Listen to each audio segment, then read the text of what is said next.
The Yu-Gi-Oh anime is no strangers to very crazy effects. Since it is an anime, it doesn't have to constrain itself with the game's balance. For that reason, we always see some crazy cards being used during the show's run. So here are a few Yu-Gi-Oh anime cards that actually caught my eye, that have some pretty crazy effects. The first card I want to talk about is Cursed Twin Dolls, a card used by Yami Bakura during his duel with Yugi in the Season 5 of the Duel Monsters anime. This continuous spell card allows your opponent to choose randomly between two boxes, a red or black one. Depending on the choice of the opponent, the box gives one effect on each player. The player who gained the red box gained 200 life points for each card sent to either player's graveyard. This part of the effect is not the one that caught my eye, since it is a pretty standard effect. It's definitely something I could see being made in an actual card. The second part of the effect is what makes it crazy for me, and pretty much a ruling's nightmare. So this card makes every monster in your graveyard become a phantom-like monster. Now let me explain a little bit clearer. Every monster that you have in your graveyard become a monster that you technically control on the field, but don't count towards your 5 monster card zone limit. Those monsters are unaffected by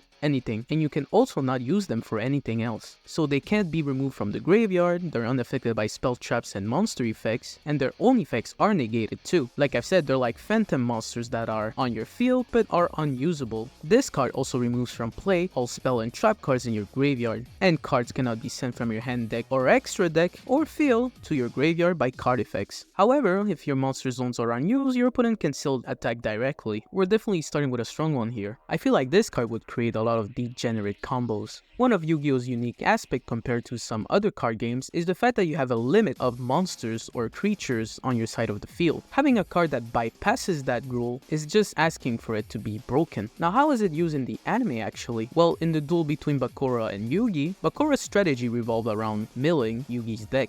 With the continuous spell card Counterbalance, each player had to mill during their end phases cards equal to the number of monsters on the field. And since this card makes all of Bakura's monsters in the graveyard become cards on the field, then Yugi would mill a lot of cards to his graveyard. And since Cursed Twin Dolls didn't allow any cards to be placed in Bakura's graveyard, then Yugi would be the only one affected by the effect of Counterbalance. In any case, this card allows for a lot of shenanigans. I think it'd be fun if you guys could find any sort of combos with this card. Moving on, we have the monster card Infernal Zero, used by Kiryu Kyosuke in Yu-Gi-Oh! 5Ds during the Crashtown arc. Everyone is pretty much familiar with the Infernity archetype, a deck that revolves around having 0 cards in your hand. And Infernity Zero has an effect that emphasizes that strategy, but it came at a huge risk. Infernity Zero could only be special summoned if your life points became 0 by taking card effect damage, and you also had to discard all other cards in your hand to the graveyard. By special summoning Infernity Zero and having it face up on the field, you could not lose the duel.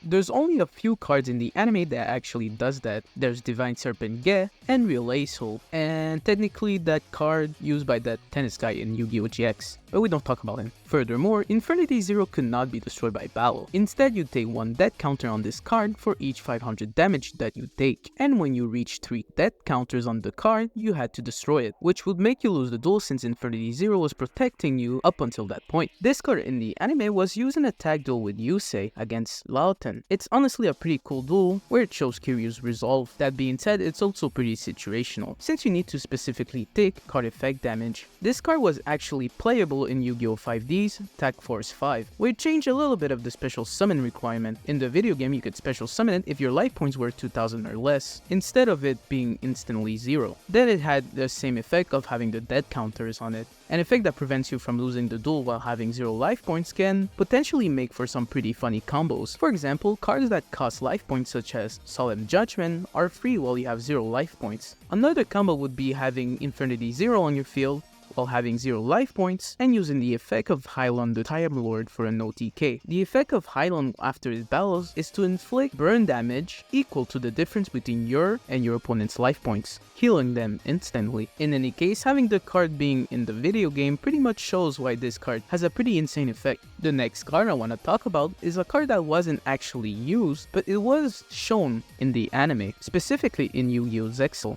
So in episode 11 of Yu-Gi-Oh! Zexal, the card name Chaos End Ruler Ruler of the Beginning and the End was being advertised to put on display with a bunch of super rare and powerful cards, and Chaos and Ruler ended up being the only card being shown. So what kind of effect does it have for me to put it on this video? Well, it is pretty similar to two iconic cards in Yu-Gi-Oh history, Black Luster Soldier, Envoy of the Beginning, and Chaos Emperor Dragon, Envoy of the End. So like those two cards, Chaos and Ruler cannot be normal summon or set. It must first be special summoned from your hand by banishing one Light Warrior type and one Dark Fiend type. Obviously, you have to banish them from your graveyard. And when this card is special summoned, cards in effect cannot be activated. You can pay 1000 life points to banish all cards from your opponent's hand, field, and graveyard, then inflict 500 damage to your opponent for each card banished by this effect. This is pretty much a power creep effect of Chaos Emperor Dragon. While it does have a pretty specific summoning condition, the effect of banishing everything your opponent has, at a cost of 1000 life points, which is not even once per turn by the way, is definitely nothing to scoff at, especially since it also has 3500 attack points. Just by using Chaos and Ruler's effect on the first turn, you can inflict 2500 damage to your opponent, and since your opponent's hand is gone on their turn, they're left pretty defenseless. Then you can swing for 3500 attack points, leaving your opponent with only 2000 life points. But at that point your opponent pretty much lost, cause I don't know how you can recover from that. Following this card is a spell card that is kinda funny to use actually, but I feel like it would cause a lot of ruling nightmares. The card Cemetery Change is a card used by Chaz or Manjome in the Japanese dub against Judai or Jaden in the English dub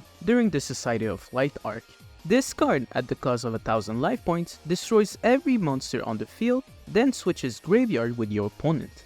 This card was used when Chaz regained his senses after being brainwashed by the Society of Light. After he assumed that Jaden stole his cards, he activated Cemetery Change to get back his old Jamas. An effect like this would be quite unique in the actual card game. However, I do think it would cause a lot of problems, or funny situations. On your first turn, this card is pretty much a Regeki, and all the monsters your opponent loses go to your graveyard, so any future setup they would have would be completely ruined. Or maybe it can be used to steal some key cards in your opponent's graveyard. In any case, this card's effect is one of those fun types of effects, where they're not really that powerful, but they can create some interesting changes in the game. The last card I want to talk about for today's video is the card Beastborg, Medal of the Crimson Chain. This card might be one of the most unfair cards ever created. It was used in Yu-Gi-Oh! Arc 5 by the character Barrett, who was a soldier for the Fusion Dimension, and it was used in episode 90 of Yu-Gi-Oh! Arc 5 in a duel against Yuya. So what makes this card so unfair? Well, if a monster is special summoned from the extra to your opponent's side of the field, you can target one of those monsters and it cannot attack, change its battle position, or be destroyed by battle. This effect can only be used once while this card is face up on the field. Now this isn't the most unfair part of the card's effect. It's actually quite tame. The unfair part of this card is that while this card is face up in your spell and trap zones, your opponent cannot normal or special summon a monster, nor can they activate a spell or trap card. This card has like 4 different floodgate effects on it, but it does have a weakness. If you control no Beastborg monsters, it is immediately destroyed. Off the top of my head, there's only one card that comes in mind to destroying it, and that is Trap Eater.